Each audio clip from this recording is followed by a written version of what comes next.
जय हिंद दोस्तों। 9 अगस्त 2024 कोलकाता के आरजी कौर मेडिकल कॉलेज में रोज की तरह एक नॉर्मल से ही दिन चल रहा था। सुबह अराउंड 7:30 बजे उसी हॉस्पिटल के एक स्टाफ मेंबर उसी हॉस्पिटल के चौथे माले पे जहाँ पर एक सेमिनार हॉल था वहाँ पे एंटर करते हैं। वो आदमी वहाँ पे एंटर करने के बाद एक लड़की को वहाँ पे लेटे हुए देखते हैं, जिसकी मुंह से और दोनों आंखों से बहुत ज्यादा खून निकल रहा था, यानी कि ब्लीडिंग हो रहा था। अब ये सब देखते ही वो आदमी डर के मारे चीखने लगती है बहुत जोर से।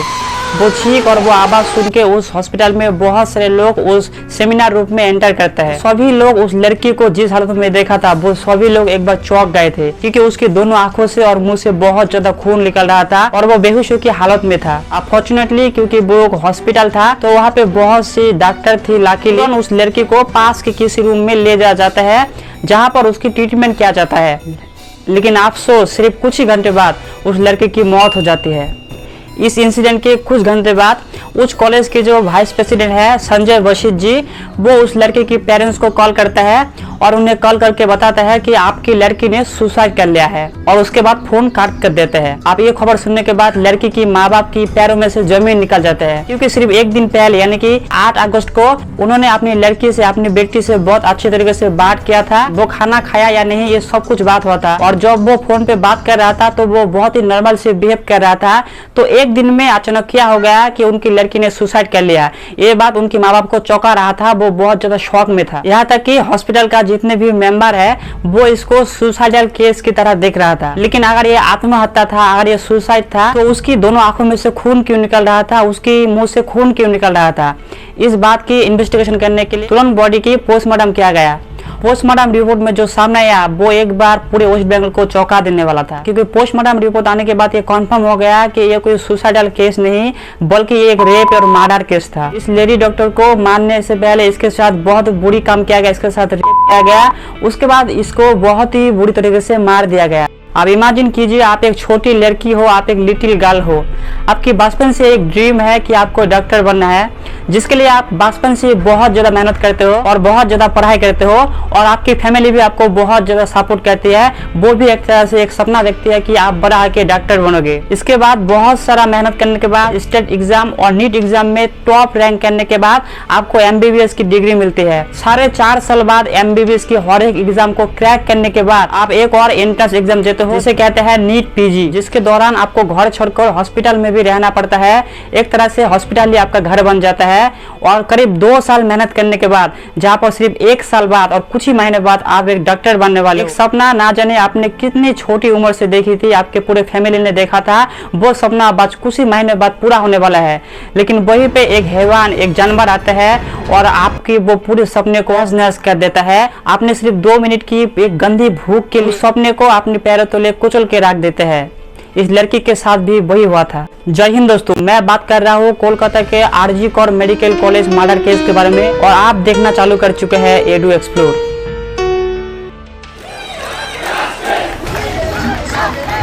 हम लोग का जो मुद्दा है, आप जल्द से जल्द जो इन्वेस्टिगेशन है वो करके इमीडिएटली 48 आवर्स हो गया, इमीडिएटली अरेस्ट कीजिए जो कल्प्रिट है।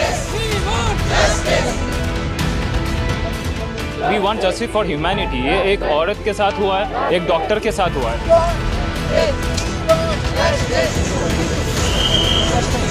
हमारी जब तक मांगे पूरी नहीं हो जाती, जो मेन मांगे वो यही है कि CBI प्रोब हो। कुछ ये चाहते हैं कि उसका फेयर इंक्वायरी हो, CBI इंक्वायरी की डिमांड किया है।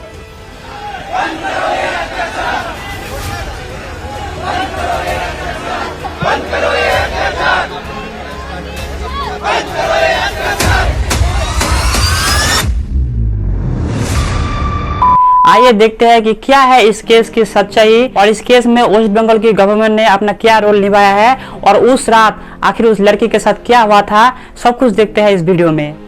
8 अगस्त 2024 आरजी कौर मेडिकल कॉलेज में विक्टिम अपना पोस्ट ग्रेजुएशन कर रहा था। कुछ महीने बाद वो फुलफिल डॉक्टर बनने वाला था कि उस दिन उनका नाइट शिफ्ट चल रहा था। करीब 12 घंटे काम करने के बाद 9 बजे उनके फादर उनको कॉल करते हैं और वो खाना खाया है या नहीं वो बात करते हैं। उसके बाद विक्टिम ने बताया कि उनको अभी बहुत सारा काम है, इसलिए उन्होंने अभी खाना नहीं खाया है, कुछ देर बाद वो खाना खा लेंगे। इसके बाद वो फोन रख देते हैं। आप हॉस्पिटल में उस दिन बहुत सारा पेशेंट नहीं था, इसलिए बहुत जल्द काम खत्म हो जाता है और करीब 2 बजे वो लड़की और उसके कुछ फ्रेंड मिलके डिनर करते हैं। उसके बाद बहुत ज्यादा काम करने की वजह से उस लड़की को बहुत ही थकान महसूस होता है। उसके बाद वो करीब 3 बजे उसी हॉस्पिटल के 4th फ्लोर पर एक सेमिनार रूम में वहाँ पे रेस्ट करने के लिए जाती है।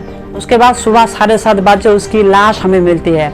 इस बीच में ये बात कंफर्म हो जाती है कि उस लड़की की मर्डर हो रहा था, जिसकी वजह से पुलिस अपना इन्वेस्टिगेशन चालू करता है। पुलिस को अपने इन्वेस्टिगेशन में उस लड़की की नाखून, बहुत सारा ब्लड सैंपल और एक हेडफोन मिलता है। अब अनफॉर्चुनेटली उस सेमिनार रूम में कोई भी सीसीटीवी कैमरा नहीं था, लेकिन फॉर्चुनेटली उसके पास में ही एक रास्ता था जिस रास्ते से होकर आप सेमिनार रूम में आ सकते हो। उस रास्ते का सीसीटीवी फुटेज पुलिस के पास मौजूद था। पुलिस ने जब वो सीसीटीवी फुटेज देखा, उसके बाद पुलिस ने जब ये देखा कि उस रात करीब 3 बजे से लेकर 7:30 बजे तक उस रास्ते से कौन कौन ऐसे आदमी है उस रास्ते से आ रहा था या कहीं भी जा रहा था। पुलिस को ऐसे टोटल 6 एक्यूज मिले, 6 आदमी मिले, जो कि 9 अगस्त को 3 बजे से लेकर 7:30 बजे उस टाइम पे उस रास्ते से आ रहा था या किसी काम से जा रहा था। तो तुरंत पुलिस ने उन 6 लोगों को बुलाया और इन्वेस्टिगेशन चालू किया और पुलिस ने उन सभी की मोबाइल फोन लेकर के ब्लूटूथ ऑन कर लिया। इस ब्लूटूथ ईयरफोन जो पुलिस को इन्वेस्टिगेशन के दौरान उस सेमिनार रूम में मिला उसको भी ऑन कर दिया। उसके बाद वहाँ पे एक ऐसे फोन था जिसके साथ उस ब्लूटूथ हेडफोन ऑटोमेटिक कनेक्ट हो जाता है। अब ब्लूटूथ हेडफोन जैसे कि आपको पता है, अगर हम एक बार पेयर कर लेते हैं तो उसके बाद कभी भी हमें फिर से कनेक्ट करने की जरूरत नहीं है। अगर हम ब्लूटूथ को टर्न ऑन करेंगे तो ऑटोमेटिकली वो ब्लूटूथ हेडफोन उस डिवाइस से कनेक्ट हो जाएगा।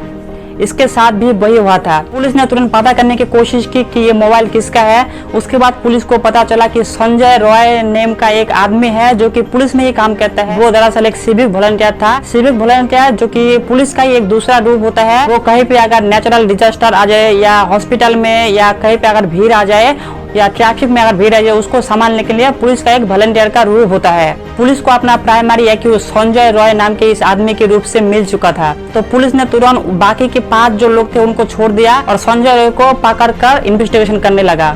अब बहुत समय पूछताछ करने के बाद भी संजय रॉय कुछ भी नहीं बता रहा था और पुलिस को इन्वेस्टिगेशन करने पे पता चला कि संजय रॉय जो कि बहुत ही अल्कोहल एडिक्टेड था, वो बहुत ज्यादा अल्कोहल कंज्यूम कर चुका था उस रात, जिस वजह से वो कुछ भी कह नहीं पा रहा था। उसके बाद कुछ समय बाद ये वो स्वीकार करती है कि उन्होंने ही उस लड़की को मारा है, उन्होंने ही उस लड़की के साथ खराब काम किया है। उसके बाद पुलिस तुरंत संजय रॉय के जो घर है, उनका जो रूम है, वहाँ पे जाता है इन्वेस्टिगेशन करने के लिए। वहाँ पे पुलिस को संजय रॉय की जो बूट है वो मिलता है, उनका जो शू है वो मिलता है, जहाँ पर बहुत ही खून के धब्बे लगे थे और उनकी बालकनी टी शर्ट मिलता है। वो टी शर्ट पुलिस ने सीसीटीवी फुटेज में देखा था जो कि संजय रॉय ने पहना था उसी रात को। इसके बाद जब वो खून का डीएनए टेस्ट किया जाता है तो वो डीएनए टेस्ट विक्टिम के साथ मैच खा जाता है। इसके बाद पुलिस से कंफर्म हो जाता है कि संजय रॉय ही वो आदमी है जो कि एक घृणा काम किया था। संजय रॉय ने बाद में बताया कि वो हर रोज की तरह उस रात भी उस हॉस्पिटल में अपना ड्यूटी कर रहा था। करीब 9 बजे वो बहुत ज्यादा ड्रिंक करने के बाद वो सो गया था। 3 बजे जब उनकी आंख खुलती है तब वो देखते हैं कि एक लेडी डॉक्टर जो कि 31 ईयर्स का था, वो सेमिनार रूम में रेस्ट करने के लिए जा रहा था। वहीं से उनके अंदर जो जानवर है वो जाग गया। उसके बाद 1 घंटा वो इधर उधर भटकने लगा, ये देखते हुए कि आसपास कोई है तो नहीं। जब वो ये कन्फर्म हो गया कि आसपास कोई नहीं है, सुनसान है, तब वो उस सेमिनार रूम में जाते हैं और करीब 45 मिनट बाद वो वापस आ जाते हैं। आप इस 45 मिनट में उन्होंने विक्टिम के साथ क्या क्या किया ये आप इस पोस्टमार्टम रिपोर्ट में देख सकते हो। एक लड़की जो कि अपना ड्रीम को पूरा करने के लिए हॉस्पिटल में दिन रात काम कर रही है, वो हॉस्पिटल में ही सेफ नहीं है। अगर हॉस्पिटल में ही जो उनका काम का जगह है वहाँ पे भी वो सेफ नहीं है, तो आज के दिन में लड़कियां सेफ कहाँ है। और हॉस्पिटल के जितने भी सीनियर डॉक्टर हैं वो इस केस को क्यों सुसाइडल की तरह दिखा रहा था, वो इस केस को क्यों छुपाना चाहता। पुलिस भी जब पहली बार आया था वो भी इस केस को सुसाइड केस मान रहा था, यानी कि पुलिस भी इस केस को छुपा रहा था। यहाँ पे एक डाउट भी आता है कि 31 ईयर्स का एक लड़की जो कि अपने होशो हवास में थी, उसको एक संजय रॉय नाम का लड़का अकेला जो कि बहुत ज्यादा अल्कोहल एडिक्ट था, जो कि बहुत ज्यादा ड्रिंक कर चुका था, उसको क्या पॉसिबल हो सकता है कि वो अकेले उस लड़की के साथ एक गंदा काम करे, उसको मार सकता है। या संजय रॉय के साथ और भी भी बहुत सारे आदमी यहाँ पे मिला हुआ है इस घिनौने काम के पीछे। ये तो हमें बाद में पता चलेगा। अभी वेस्ट बंगाल की जो सीएम है ममता बनर्जी, उन्होंने भी ये बता दिया है कि 7 दिन के अंदर पुलिस अगर ठीक से इन्वेस्टिगेशन नहीं करती है तो वो ये केस सीबीआई को सौंप देगी। पहली बार उन्होंने कोई अच्छी बात की है।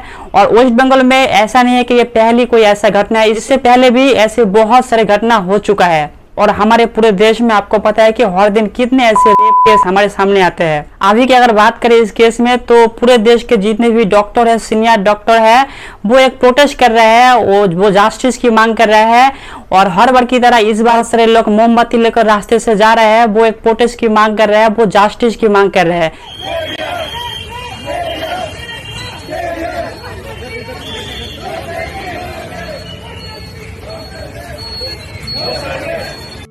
लेकिन क्या हमारे देश के सिस्टम अभी इतना मजबूत है कि उस लड़के को जस्टिस मिलेगा? क्योंकि उसकी पेरेंट्स जो इस खबर को सुनने के बाद हॉस्पिटल में आया था, सिर्फ वो अपने लड़की अपनी बेटी से मिलने के लिए रो रहा था। लेकिन उस दुखी माँ बाप को पूरे 3 घंटे वेट करने के बाद उसकी बेटी की शव से, उसकी बेटी की लाश से वो लोग मिल पाते हैं। ये है हमारा सिस्टम। हाथ जोड़ती रही माँ बाप, हाथ जोड़ते रहे, हमें एक बार दिखाओ, हमारी बच्ची का मुंह एक बार दिखाओ।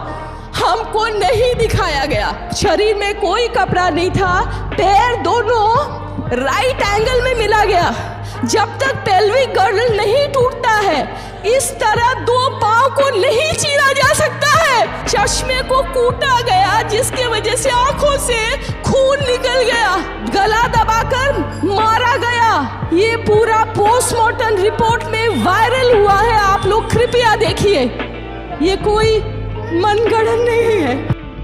एक दुखी पेरेंट्स जो कि अपनी बेटी को खो चुका है, जिसकी बेटी के साथ बलात्कार हुआ है, उनको भी बाहर 3-4 घंटे वेट करना पड़ता है अपनी बेटी से मिलने के लिए। संजय रॉय के बारे में बाद में उनकी नेबर ने बताया कि उनकी 4 शादी पहले हो चुका था, 3 शादी उनकी पर्सनल क्राइसिस की वजह से टूट चुका था। और उनका जो 4थी शादी थी, उनकी वाइफ का मौत सिर्फ 1 साल पहले हुआ था ड्यू टू कैंसर। और उनका जो पर्सनल नेचर था वो भी बहुत ही खराब था, वो अल्कोहल एडिक्टेड था। उसके बाद उनका जितनी भी पत्नी थी वो उनको मारती थी, पीटती थी। अब ये तो सिर्फ वो लेडी डॉक्टर, वो लड़की ही बता सकते हैं कि उसके साथ उस दिन क्या क्या हुआ और उस लड़की ने क्या क्या झेला, ये सिर्फ वही बता सकता है। आपको क्या लगता है, क्या उस लड़की को न्याय मिलेगी? इसलिए आप एक काम कर सकते हो, इस वीडियो को जितना हो सके उतना शेयर कर सकते हो। क्योंकि हमारे देश के सिस्टम को पता है, अगर थोड़ी भी डिले हो जाए ना तो एक केस भी वो लाखों, वो हजारों के अनदेखे केस की तरह ये केस भी पैर तले कुचल दिया जाएगा, ये केस भी दब जाएगा और कुछ समय बाद हम भी एक केस को भूल जाएंगे। इस बार ऐसा ना हो। यहाँ भी जितना भी मुमकिन हो सके अपना आवाज उठाइए, सड़कों पर निकल जाइए, सोशल मीडिया पर प्रोटेस्ट कीजिए और गवर्नमेंट के ऊपर प्रेशर कीजिए कि वो इस केस की अच्छे से इन्वेस्टिगेशन करे। बाकी अगर आप हमारे चैनल पर नए हो तो वीडियो को लाइक करो, शेयर करो, चैनल को सब्सक्राइब कर लो। By the way, thanks for the watching, see you in next video, till then.